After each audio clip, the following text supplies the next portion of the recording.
Welcome to Sacrilegious Discourse. For this is what the Sovereign Lord says. Why do you need prophets to tell people who you are and what you want? If you can justify everything that the God of the Bible has done, then you can justify any of your behavior. A lot of this mentality is trickling into what is now mainstream right-wing Christianity. I am capable of empathy greater than this God of the Bible. This is a Bible that they tell kids. This is the good Lord. This is the good book.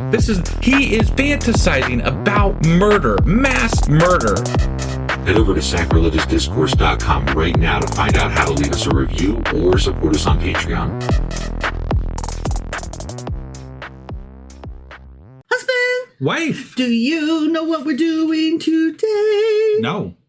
Wow.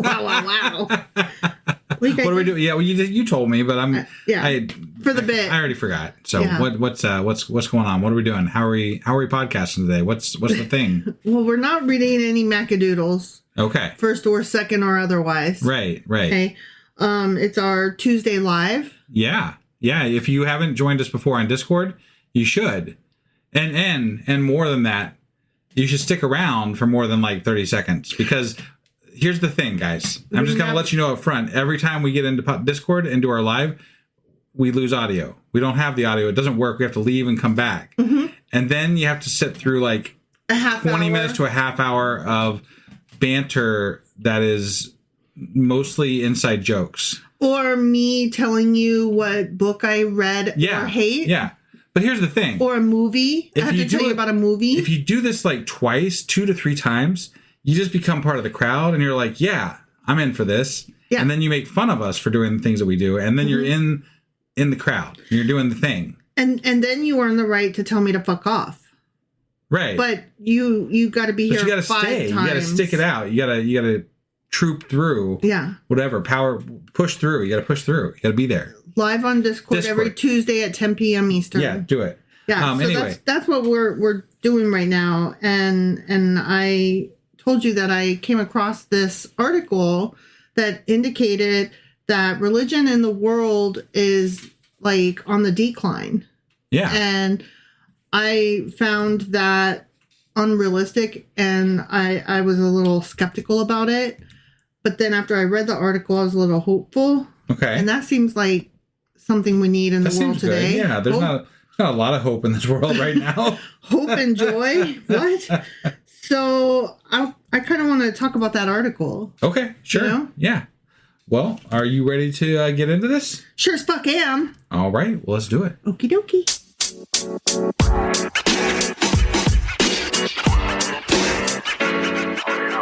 All right, so this piece that I came across, this piece of media that I came across, it was written by Professor Dr. Detlef Pollock. Okay. From the Cluster of Excellence in the Religion and Politics Department at the University of Münster. Okay. Okay. Yeah. So, I mean, Professor Doctor. Yeah. Jesus, right? I mean, yeah. Yeah. And so this was a press release that was put out, and then articles were written about the press release. Okay. By the school, because he and another guy, I forgot the guy's name already, and I didn't note it, but he and the other guy. Yeah, that other guy. They, the other one. Yeah, they did they do this study every year. Okay. And they've updated their research, and they wrote like a textbook about it or whatever. I didn't get a call. I'm sorry. I don't know what to tell you. But the press release was entitled, "Importance of Religion Has Declined Dramatically Across the World." Okay. And I was like, the importance of religion has declined dramatically across the world. It's an interesting way of phrasing it. Not religion has declined, but the importance of religion has declined. And that's kind of what made me stop and go, hang on, what? Right. Yeah. And I mean, that gets into like, what exactly is religion and what is God and, all that stuff. But basically, this article posits what they say is sociologists of religion present a new edition of one of the most comprehensive empirical studies of religious trends across the world, the updated and expanded new edition of the standard work entitled Religion and Modernity. Okay. So, religion today kind of thing, right? Yeah, yeah. And I didn't even know that there was like a study on religion today versus other days. Right. So I don't know. The whole thing was kind of interesting. Here's another quote. The sociology of religion has observed for decades a decline in ties to religion and the church in Western Europe, including West Germany.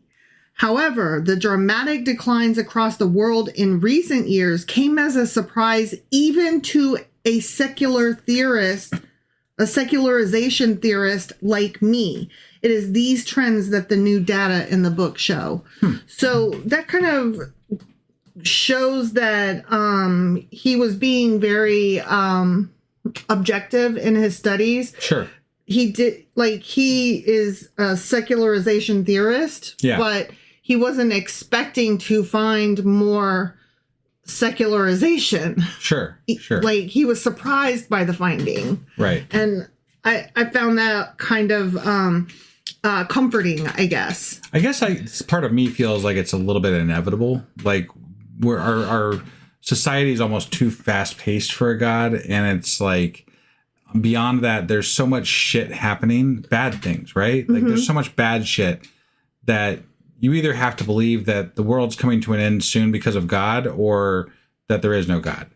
You know, like, those are basically your choices, in my opinion. Well, I think there's two ways to kind of look at this article, because the one way is to say, well, yeah, logically it would make sense that would go away, but that's not necessarily how it feels in the moment where we sit in this moment in time in the United States. I was going to say, specifically in the United States, yes. Like, in the United States, we are surrounded by religion on all sides, especially in the Midwest. You know, like, we can't hardly walk out our door without encountering religion. You're going to trip over a church. Yeah.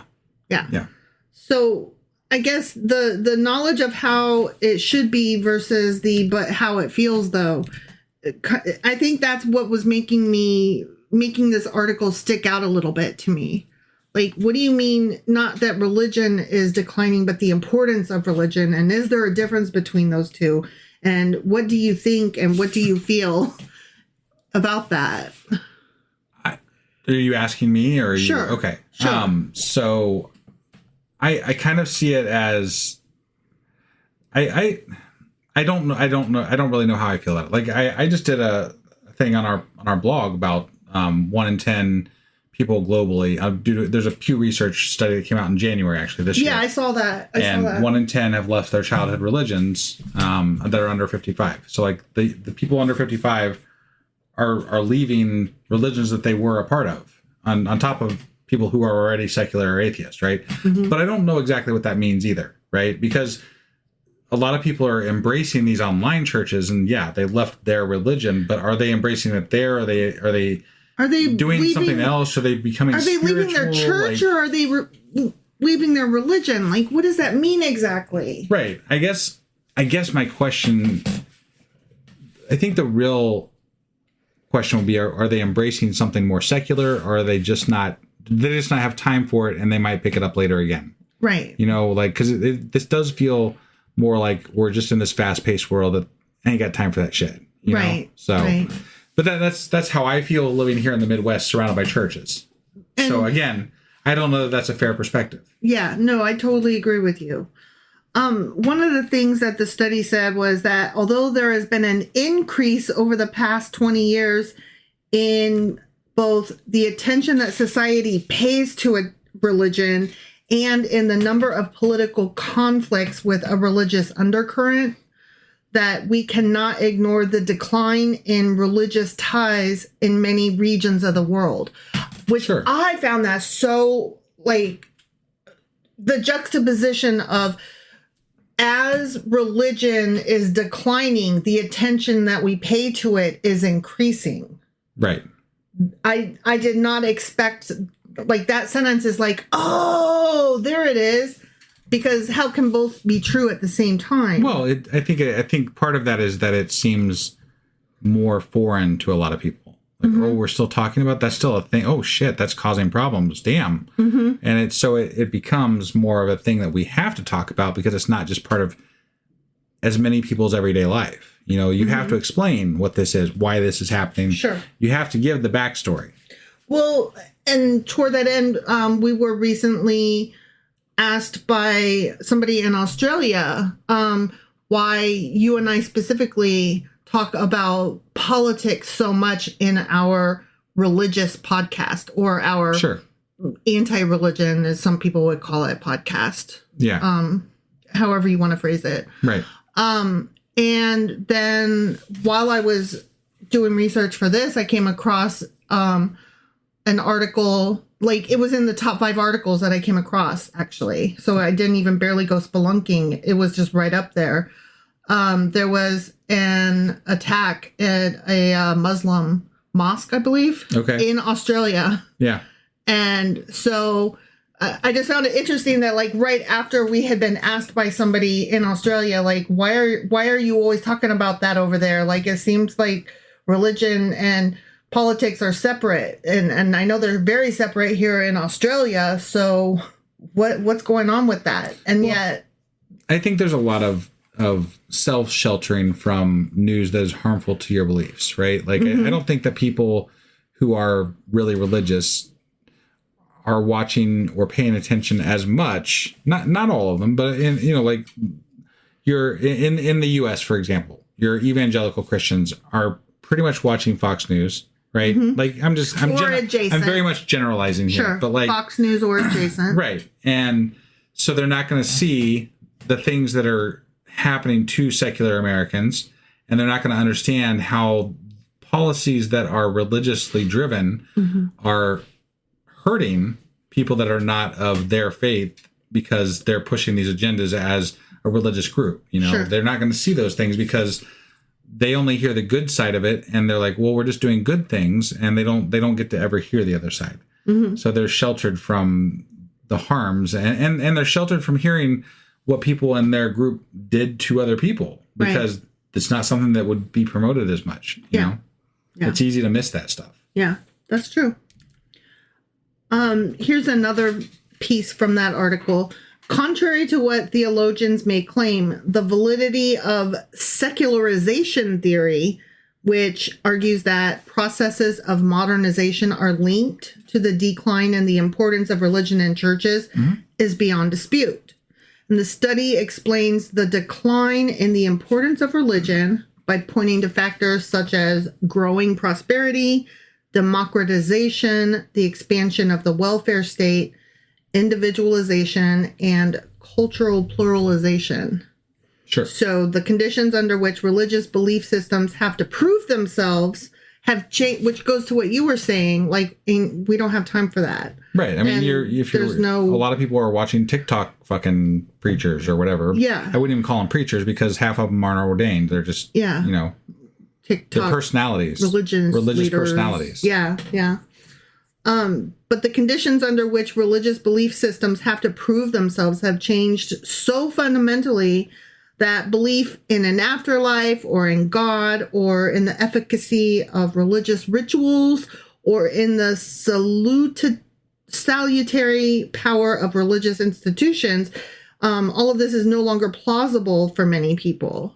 Right. That's what the author ain't got time for that shit. Yeah. Right. Yeah. I mean, that's basically what you said. Yeah. But I don't know, like, I guess kids today, they be on their phones. They don't have time for God, is what it comes down to, right? Yeah. Well, and I've heard many people say that they've left their church because their church isn't strict enough or whatever. Like, you were talking about individualism earlier or individualistic ideas, right? Yeah, yeah. And I find that what happens is a lot of people go down rabbit holes with regard to religion one way or another. Yeah. Away from it or towards it, right? And when you do that, you have this specific brand that is unto yourself, and you have to find that matching personality that you've created for your way of believing online somewhere. It's not something you're going to find in the church because there's not enough people like you to cater to that in one area. It's like everybody has their own personal religious system. Is it your own personal Jesus? Yes, actually, that's funny that you said that because there's a 10-point list that I kind of wanted to go through here. Yeah. And that is one of the personal Jesus, the personal relationship with God. Yeah. Is one of the things on the list. Right.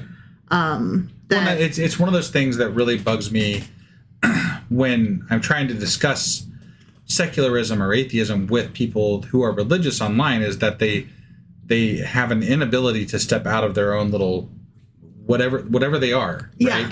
And all I ever really want to know is like, what is your version of God? And they're like, it's God. And I'm like, no. You're there's so many fucking versions of God, I can't keep track of them all. Yeah. Which version are you? Like, what do you believe? What is it that you think God entails? What is it that you believe God means? Right. Because unfortunately for you, I have to ask that question because it matters. It matters with regard to how we're going to have this discussion going forward, because I can't have a discussion not understanding where you're coming from. Like, some Christians don't value the Old Testament at all. Other Christians believe it's very important. Right. You know, there's that. Some Christians are like, we don't worry so much about, like, if they're progressive Christians, right? They don't worry so much about the queer community. Whereas others are like, nope, it says so in the Bible. Right. Yeah. Like, I need to know these things before we can actually converse. Well, and I find more and more discussing with people online, at least, that they don't really have a definition for their idea of what religion is. That's because they literally do have their own personal Jesus.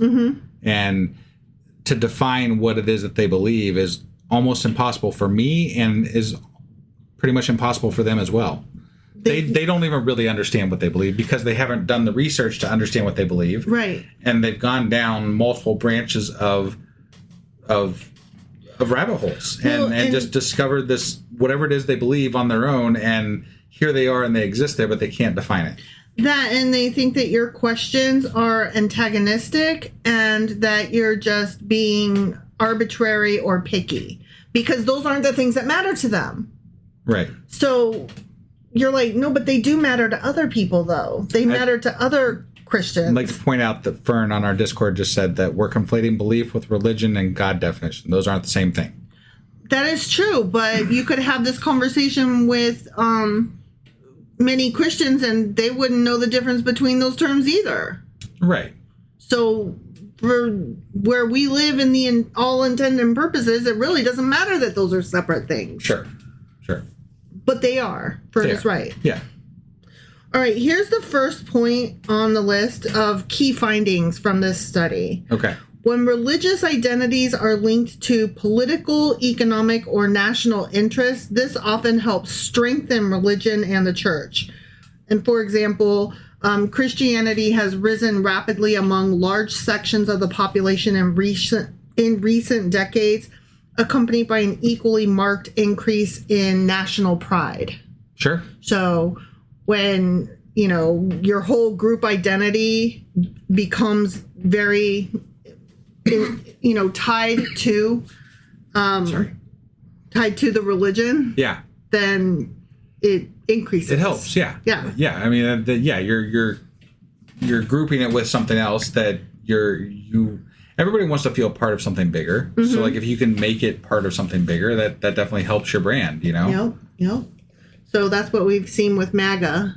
Right. They, you know, adopted the whole Christian faith and tied national patriotism with Christianity. Right. And so now when you say nationalism, they're like, well, why wouldn't I want to be a Christian national?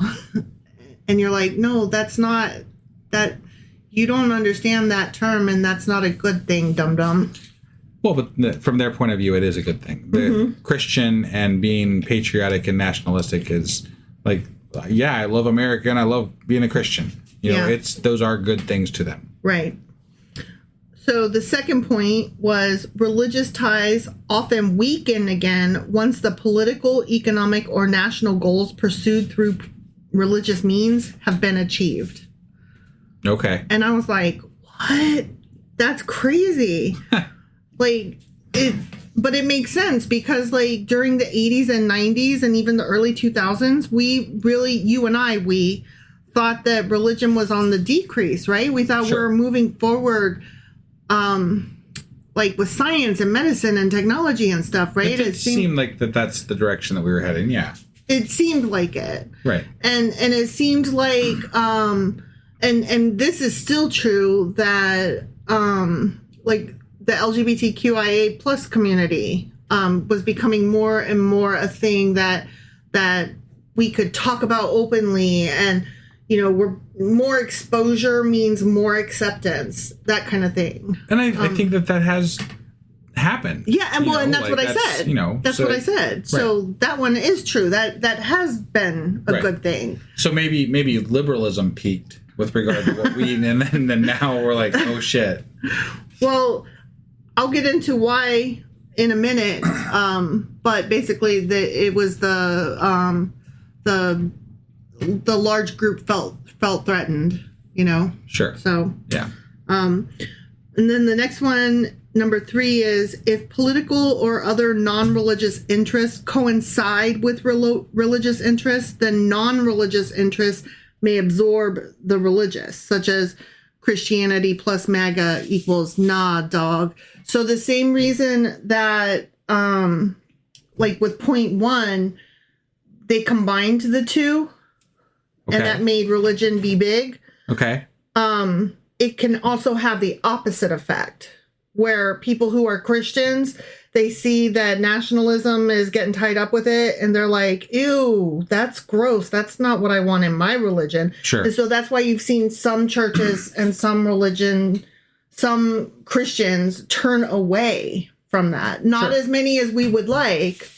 But right. They're like, I did not ask for this combination. Well, and we've got people that regularly are on our Discord and that we know pretty well that through other means that left religion during Trump. Yeah. Like, especially his first term, right? Like that's a thing that we've heard multiple times actually. Right. And it was too much. Like this guy is too much. Right. And you are forced to either deal with the hypocrisy or embrace it. Right. Right.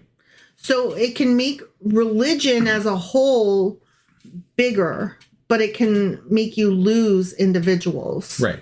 So both things can be true at the same time. Sure. Very interesting. Yeah. Like I hadn't looked at it that way, you know? Right. Number 4, the dwindling belief in a personal God, that whole personal relationship with Jesus that you were talking about earlier, is a sign of advancing secularization.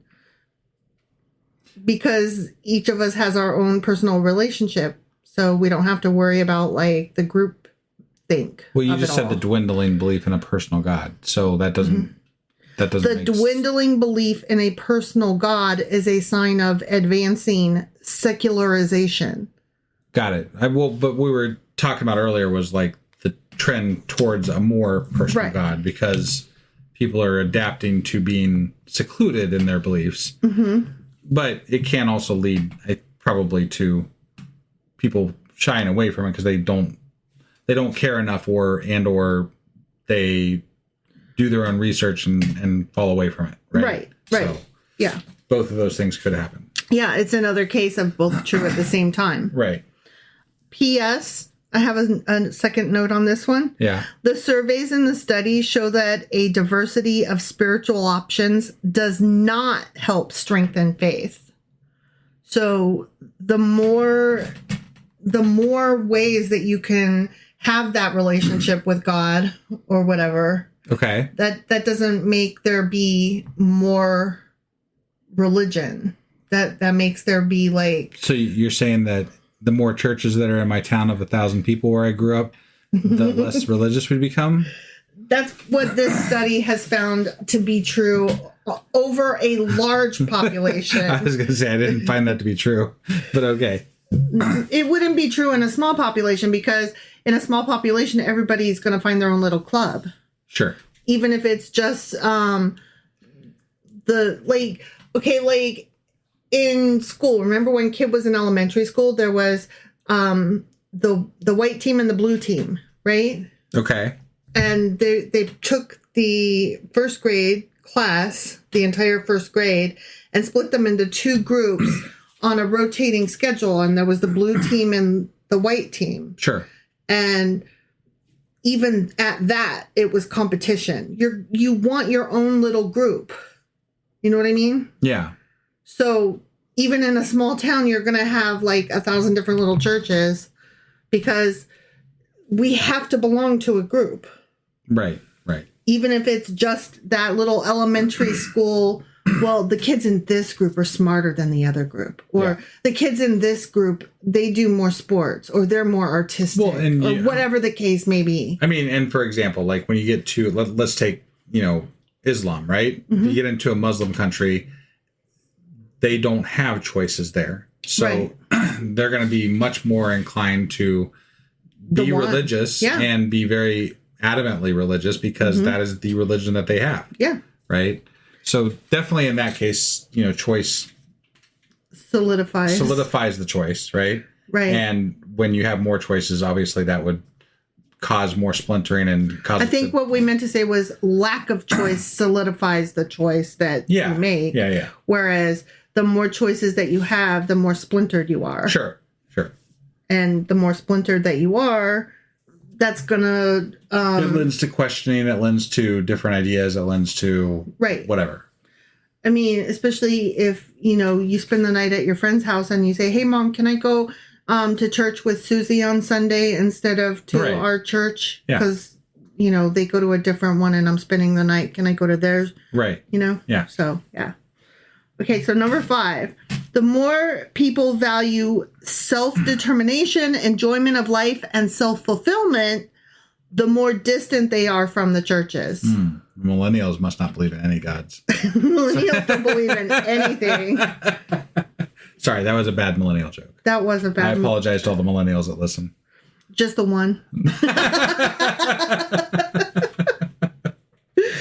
I mean, I can see that, like self-determination, enjoyment of life, and self-fulfillment. You cannot simultaneously be looking for living your best possible life and becoming the best version of you and self-growth and all of the things. Right.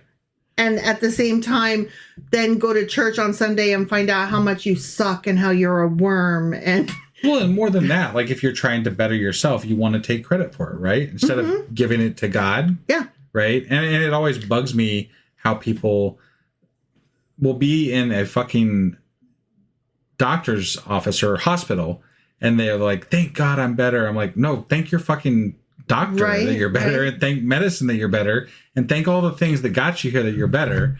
Now, if you want to believe in God and think that he helped pull you through this, that's fine. But somebody else did the fucking work. Well, so I just want to know, whom the fuck do you think you is that God help you live? Right. Like, honestly, who is you that you are so fucking awesome that God came down and put his little precious finger on you, but not somebody else? Specifically, finding keys is one thing that always bothered me. Praise Jeebus, I found my keys. Okay, I literally yesterday, and mind you, I love my parents. Yeah. I think they're awesome. Sure. I mean, in some ways. Insofar as I literally got a text from my mom. She had a follow-up with her heart doctor. She had surgery a year ago. Yeah. Was it a year ago? No. I mean, probably close to that. No. 6 months ago. It was 6 months ago. Okay. Where she had a defibrillator pacemaker. Sure. Like, does both. Yeah. Put into her heart.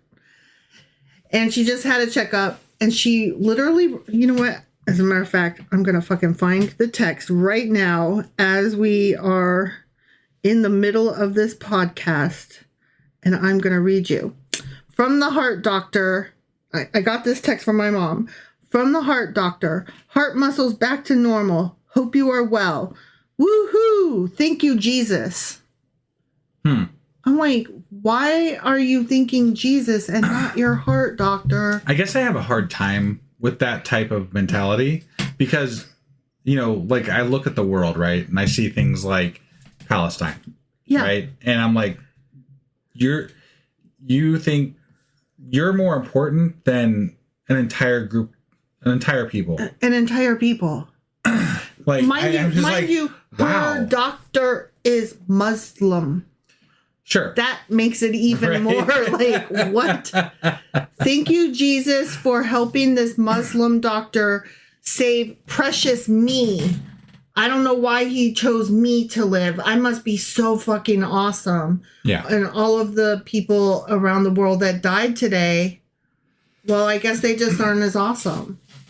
I guess I'm much more like I guess I've always been more of a fan of the clockmaker's version of God for people to have, because it makes more sense to me, right? If you're gonna believe in a God, that makes more sense to me, because how can you look at all the shit that's happening in the world to people and to places and to just all the things, and then think that God was involved in this small thing for you? That's actually one of the points on this list as well, which I appreciated. Right. Yeah.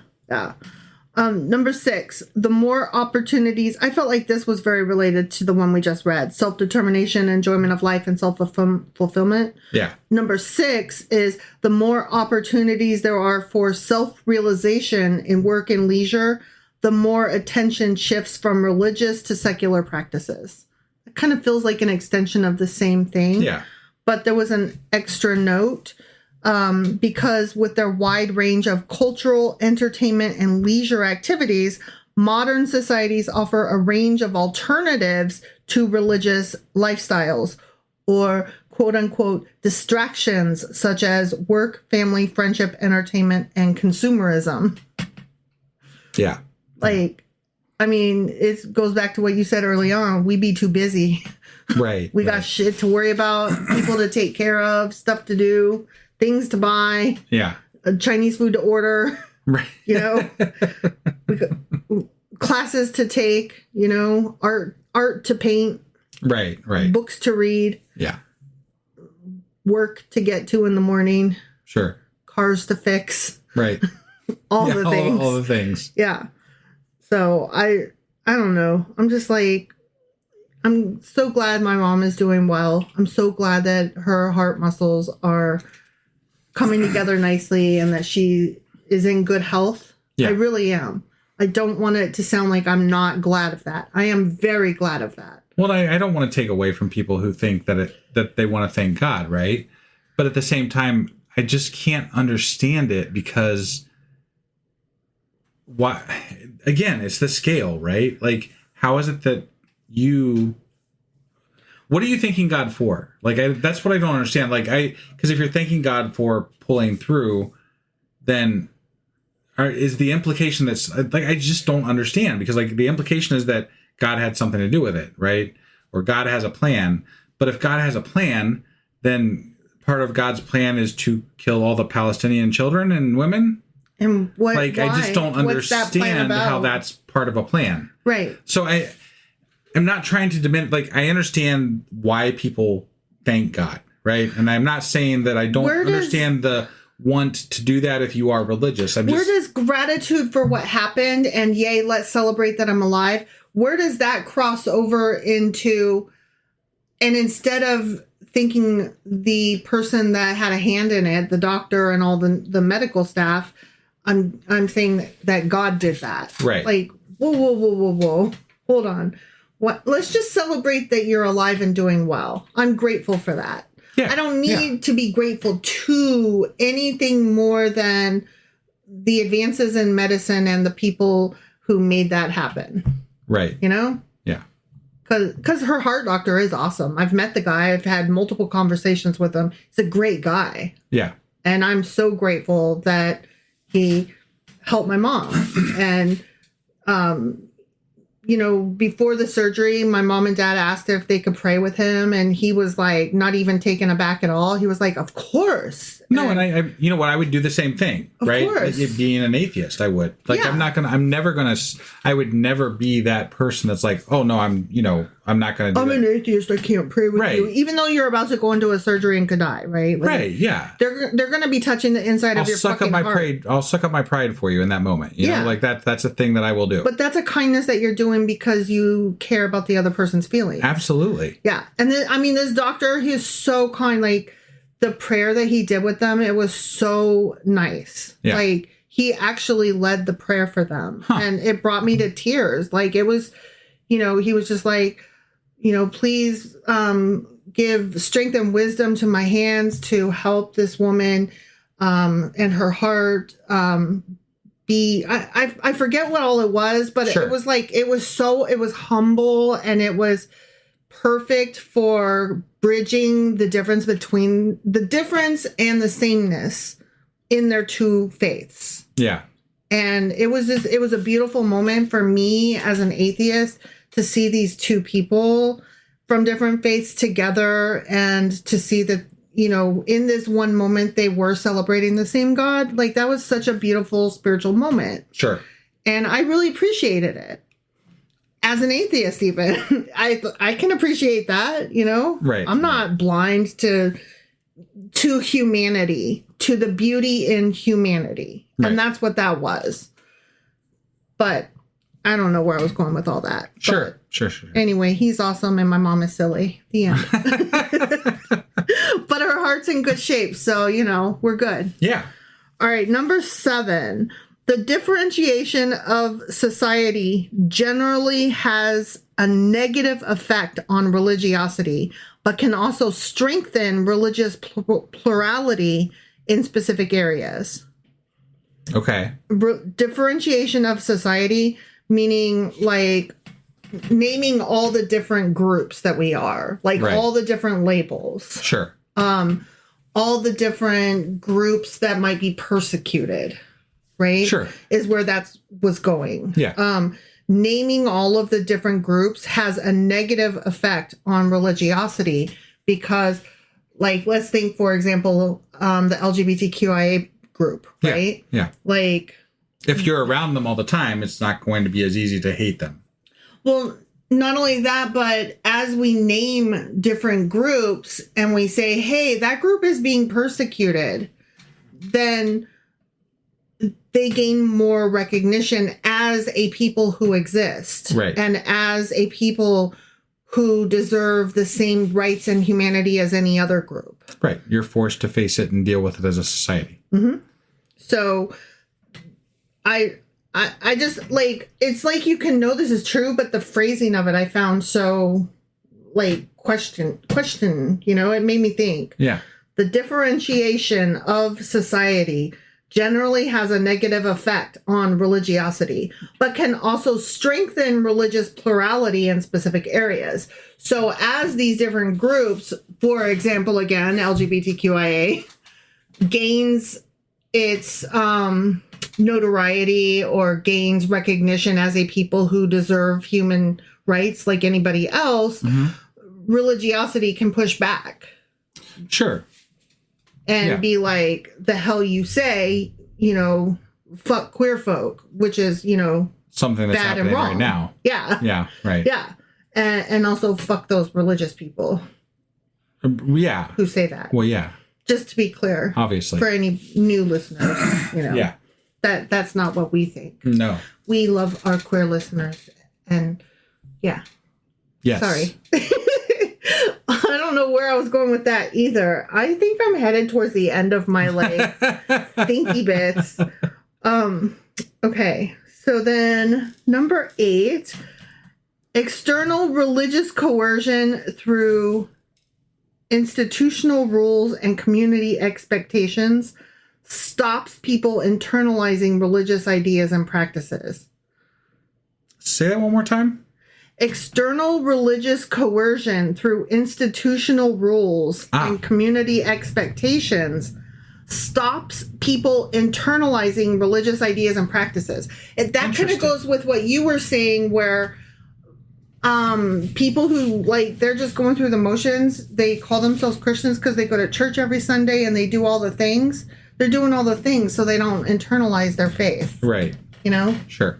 They just have it. And then when you start asking them, I think we call what those is that? Sunday Christians. Not necessarily. Maybe they really are like, sure, I'm a Christian. I do all the Christian things. Right. And then, but you start asking them, what does that mean? And you start asking them, what do you believe? And they're like, I don't know, the things. I go to church every Sunday and Wednesday. I read the fucking devotional every day. I believe the things. Right. You know, the things. Yeah. And you're like, but tell me about the things. And they're like, but I didn't internalize it. It's just the things. Right.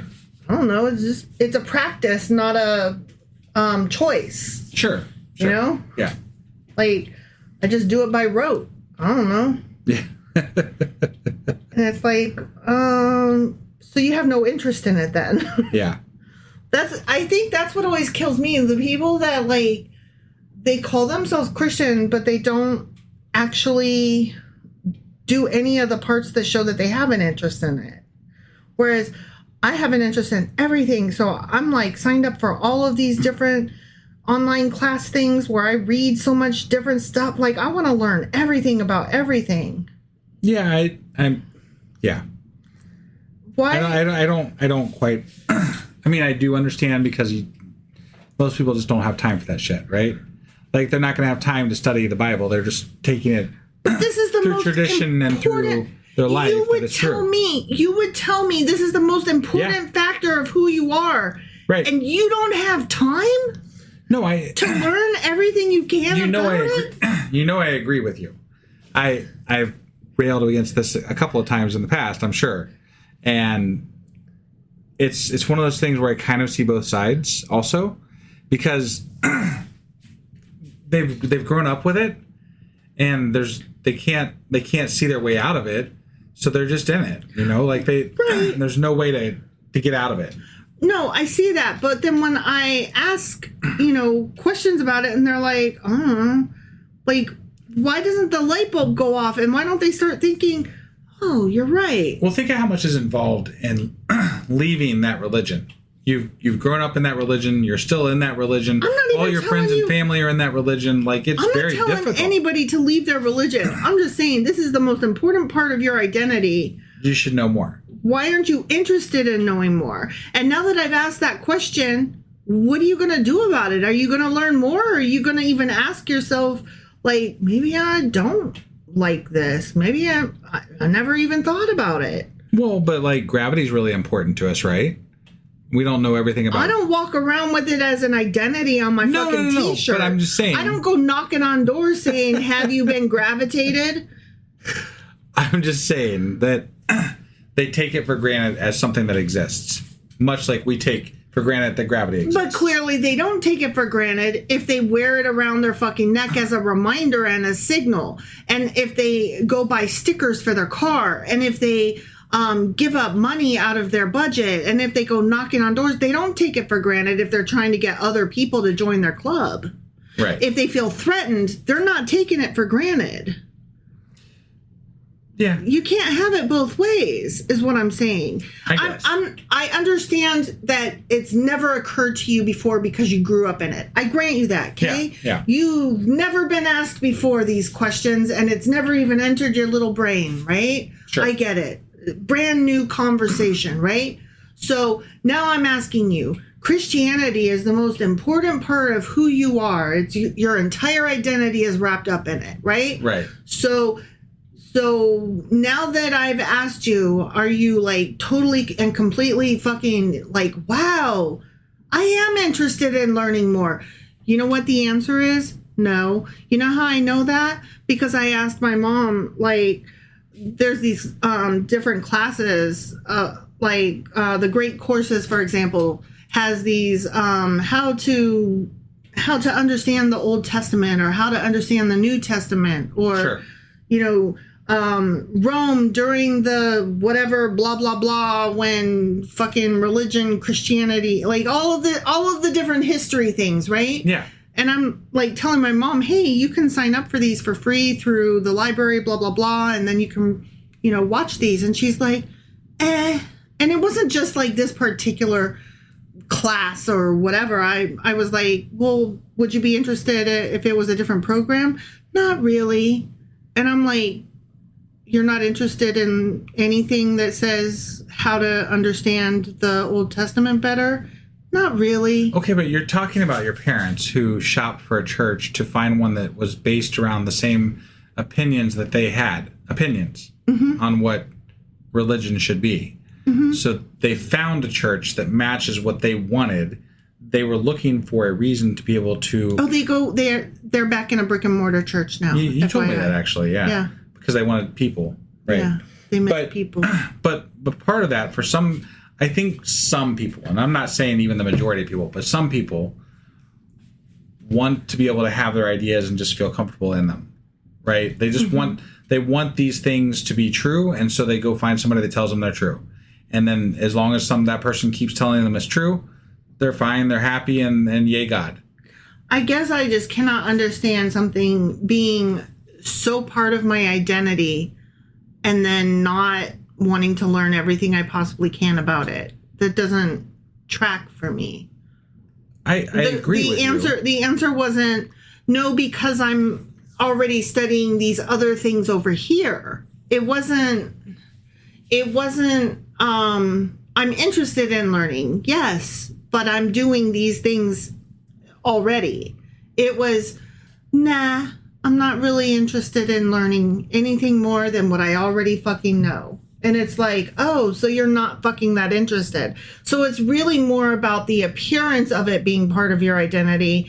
And it's not really part of your identity and your interest. You're not interested in it. You're interested in people thinking that you're interested in it. And those are two separate things. Yeah. For a lot of people, it's the imagery in the club. It's the social aspect of it. It's the and yes, it is. They do believe, but they believe because of the socialness, the club, the inherent importance of it in society. And whether they believe or not, they believe. Like it doesn't like they definitely believe, right? But the reason they got there, that's what I question. Like the reason they got there is for what reason brought you to this specific church, this specific belief, because you sought this out for yourself so that you could be the way that you are. So did you find God, or did God find you? Because it feels more like it's the first one. You found your God. God didn't come to you. Right. Yeah. I don't know.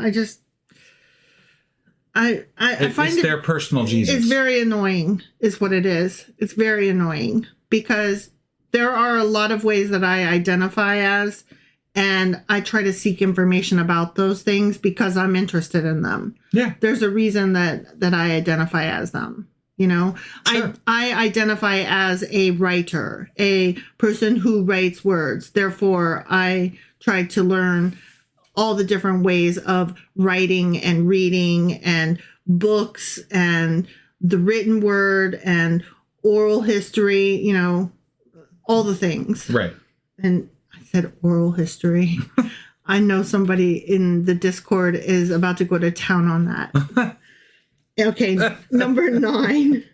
Traditional Christianity in Europe thrives more on majority approval than on competition and conflict. They present themselves as members of a threatened majority religion that must assert itself against the growing presence of the foreign. The study concludes from this that the perceived threat posed by competing belief systems seems to have a reinforcing effect on religiosity only if it is already deeply rooted in the population. Okay. So that kind of goes with what you were saying earlier, where, hold on, sorry, I just lost my train of thought. Majority approval. So there's like the whole large religion, right? And then it feels threatened or perceives that there's a threat by a competing belief or a competing belief system. Yeah. So because it is already deeply rooted in the population, then it, tries to fight the other competing one. Okay. But if it's not that deeply rooted, then it's like, whatevs. Right. Live and let live or whatever. Sure.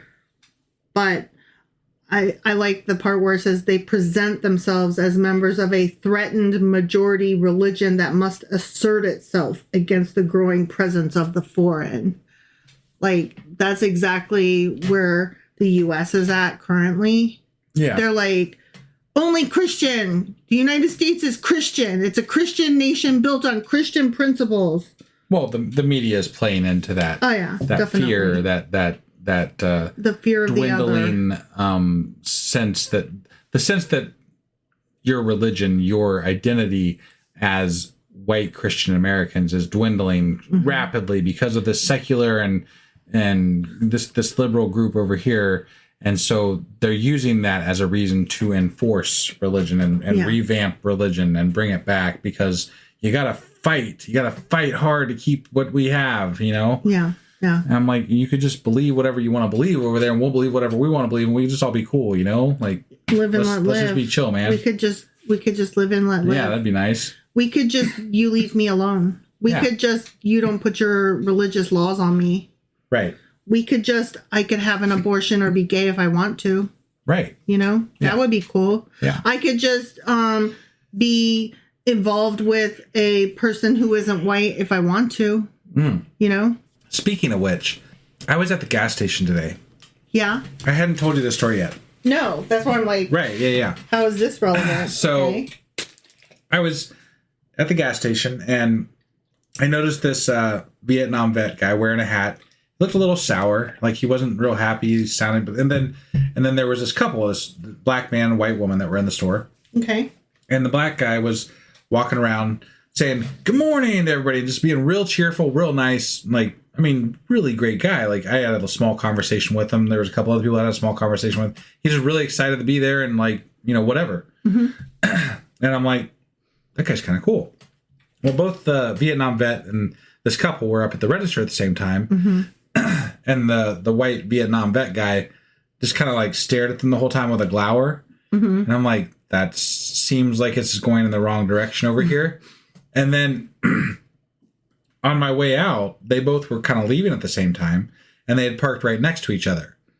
And this Vietnam vet guy stood outside of his car on his driver's side, facing this guy's truck, glowering at him, with the sourest fucking look I've ever seen, and then started shaking his head no. Are you kidding me? No, I'm like, holy fucking shit. Wow, I just witnessed direct racism, terrible direct racism right why there. he was shaking his head. Yeah. I'm like, wow, this is fucking crazy. And I know it exists, right? I know that exists out there. Right. But to just see it happen at the gas station in the morning on my way in, I'm like, oh my God, that is fucking crazy. It makes you want to walk up to him and shake your head at him. Oh, I did. I stared him down from where I was. I wasn't going to, what am I going to go over there and confront a fucking old Vietnam vet guy? Right. That's whatever. But I did stare at him and shook my head at him. I said, so. Damn. But I don't know if he saw me or not, but it made me feel better at least. So. Right? Yeah. Just to be clear to anybody who isn't, who doesn't understand what we're talking about, or who maybe is in a different country, not the U.S., and is like, what is that? The Vietnam vet was clearly displeased about a mixed race couple and was shaking his head that a black man would take a white woman, or that a white woman would allow herself to be disgraced with a black man. Right. That's what that was about. Yeah. And it's disgusting that he thought that way. Yeah. So, all right, that brings us to the, let's see, the final point, number 10. Small religious communities benefit from conflicts with the majority society, especially when they also represent non-religious interests. Okay. Do you need me to read that again? Yeah. Small religious communities, so like the one that you grew up in, Sure. kind of, benefit from conflicts with the majority society, especially when they also represent non-religious interests. Okay. I'm not really sure. That doesn't feel like what I grew up in. That feels like minority religions or minority groups benefit from conflicts with the larger group because it gives them something to stand against on those larger groups. Like, well, we don't stand for that. Come over here. We believe this. Anti-identifying. Right. Yeah. Yeah. Well, here's what it says within the context, just to give it more context. Evangelical and Pentecostal groups in the U.S. and Latin America use a subcultural identity to distance themselves from the majority society while at the same time influencing it through social and political interventions. For example, on issues such as abortion and homosexuality. The study shows that their relationship with the rest of society is marked by the conflicting simultaneity of separation and connection. Okay. This often has an identity-forming effect on members who can thus apply their faith effectively in socio-political debates. So it gives them an identity. Got it. Yeah. And that makes sense. It gives you something to stand on that sets you apart, right? Right. So you can be that small-time little religious dude that shows up at a high school and a high school football game and wants to do prayer on the goal line, right? Right. And so it's small that becomes national news. Yeah. Yeah.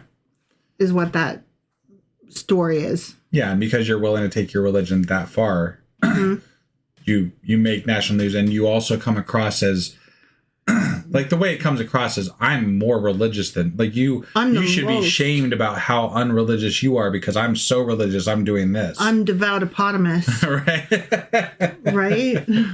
Yeah. Which is so funny because that guy wasn't even from that fucking town or whatever. No, I know that whole thing was crazy. Yeah. And then there was a movie apparently. Oh, really? I think they made a movie about him. Yeah. Jeez. Yeah, pretty sure. Not interested. No, not at all. Speaking of movies, okay, this is a little off topic, but kind of not really. What was the name of that movie that you and I just watched? One More Battle or one battle after another? One Battle After Another. That movie was fucking brilliant. It really was. And I highly recommend it. Yeah. It made a caricature of everybody, like, but in such a good way. Yeah. No, it was a really great movie. Yeah. And I would love to have a conversation with anybody who's seen it. Honestly. I really liked it a lot. Yeah. Well, did you have anything else to add? Or was that that was the 10 points of that article and the study. Okay. And the press release. Well, we're right at about an hour, so I feel like this is a good place as any to end the podcast. And well, I guess let me ask you this. Okay. As we head out, having gone through all those points and now been introduced to that study, do you feel like in the world, not just the US, sure, do you feel like in the world today, do you feel a little more hopeful that religiosity is becoming less important? Or does that knowledge butt up right against what you are living and feeling? I guess I already knew it was becoming less important globally, but like, what does that actually mean? It doesn't really mean anything to me. I live in the Midwest where religion is becoming more in my face than ever in my entire life. Because of that, almost. Right. Yeah. And yeah, it's great to know that, like, you know, Scandinavian countries generally are much less religious, or you know, the UK is less religious, or whatever. Like, all these places are awesome, right? Yeah. Except for where I live. Yeah. And so this is, you know, we say this, it's just a trope at this point, but like, we do this podcast because it affects us directly. Personally. Religion affects us directly. Personally. Every fucking day. And it's not just religion, it's the hate that goes along with it, which is why the guy doing the racist thing at the gas station today fits right into this podcast, because that guy, I guarantee, is a quote-unquote Christian. Yes. Right? And there's other things that happened recently where people were quote-unquote Christians in my life where I'm like, nope, terrible person. Like, I mean, I could go on and on and on about shit that is not right, but it's still things I have to deal with on a daily basis and people I have to interact with on a daily basis. So whether or not it's declining globally or people are having less this, that, or the other, it's more of a conversation in my life than I've ever had to have, regardless, even separate from this podcast. People that don't even know I have this podcast, it's just something that is always there. It's always in front of me. It's always something I have to deal with. And in our politics too, and in just social everything, is the religion is so wrapped up in it right now in the U.S. And we can't get away from it. So the decline is wonderful and great, and I don't see it. Yeah, so. I was going to say it's good to know on a global basis, but it doesn't really impact me on a daily personal level because it's not what I'm currently experiencing. Yeah. What I'm currently experiencing is where I work is a bunch of fucking boomers on the decline, and so all of their TVs are set to fucking Fox News. Right. You know? Yeah. And hearing racist things about the people of color, the aides and nurses who help them. I think that's what it is just the people that proclaim these things are sometimes some of the most terrible people I've ever met, right? And so it just feels like part of me just wants to be angry at religion, right? Mm-hmm. But I know that's not the answer because I know a lot of wonderful people that are religious, right? Yeah. But I know more genuinely good people in the secular world than I do in religious worlds. Absolutely. And I don't know, maybe that's because I seek out people on that side, but like I definitely know an equal amount, if not more, religious people than secular people. Mm-hmm. So I don't know. I don't know. Well, because of where we live, we are forced to know more religious than secular people. So whenever we do seek out secular people, they're naturally, by just comparison, because we've sought them out in the first place, going to be fairly cool. Right. So the religious people are just around us. Whether we seek them out or not, they're there. Yeah. And the majority of them suck. Yeah. Unfortunately. And that's, I don't know what else to say. It's something that we have to live with, and it's right there in our faces. Mm-hmm. So I got nothing else. That was it. Okay. All right. Thank you all for joining us today. And, again, winter is a bad time of year for us. Like, things just always tend to go wrong this time of year for us, and just overall. Mm-hmm. So we're going to try to get more podcasts out, but I don't want to promise anything until it warms up. Because we do better in warm weather. Yep. But we will see you next time, and don't forget to come join us on Discord. Yep. Bye. Bye.